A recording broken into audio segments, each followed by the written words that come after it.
kung paano gumamit ng coffee maker. So, ito po, lagyan mo po ng tubig. Meron po doon yung maximum na 12 ohms po. Lalagyan mo po yan. Dito mo po ilalagay. So, meron na po yung tubig. So, ito na po yung single coffee. I-close mo po lang yan. Kailangan mag-click siya. Then,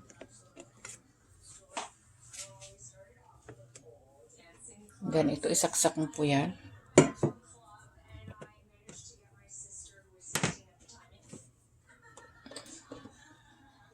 Yan. Tapos, i-on mo po yun.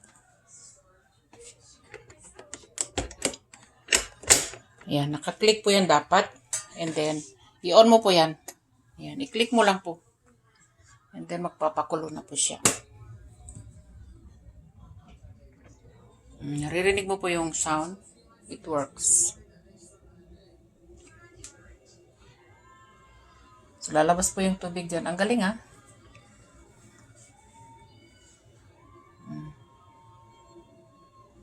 Yeah! We're brewing coffee! So, iba na yung kape namin ngayon. Ganito na. Oh, bibili na tayo ng ganito sa sachet. Hindi na tayo ng sa McDonald's, sa Tim Hortons. Tayo na yung gagawa. Ayan. By hazelnut vanilla.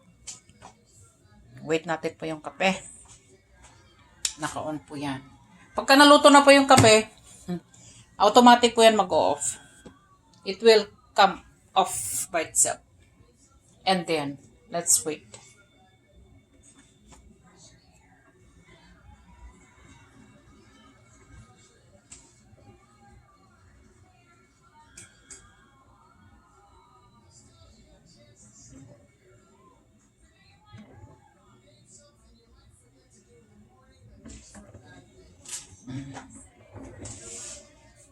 There you go.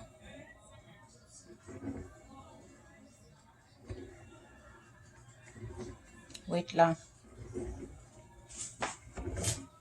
Yung una kasi bago, tapo muna yung tubig para malinisan. Throw the water for the first time if you use this. And then make another one.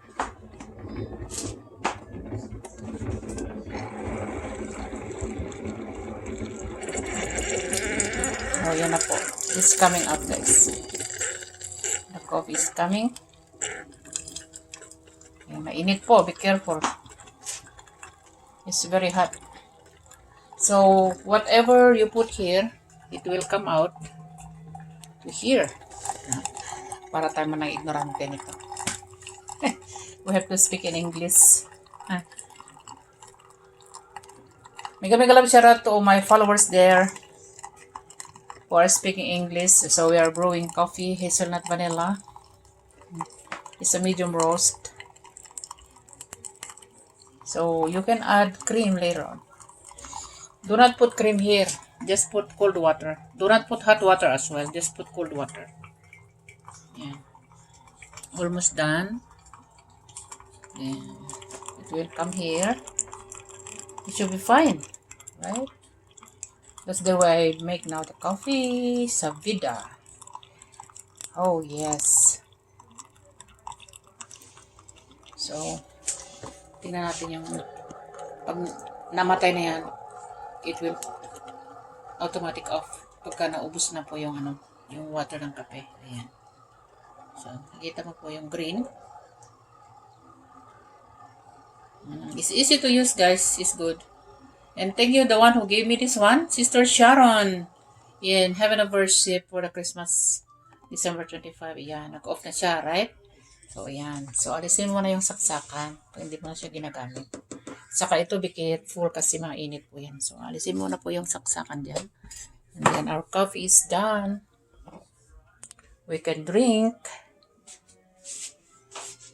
We can drink the coffee and enjoy. That's it. Thank you for watching. God bless you all. Follow for more videos. Bye.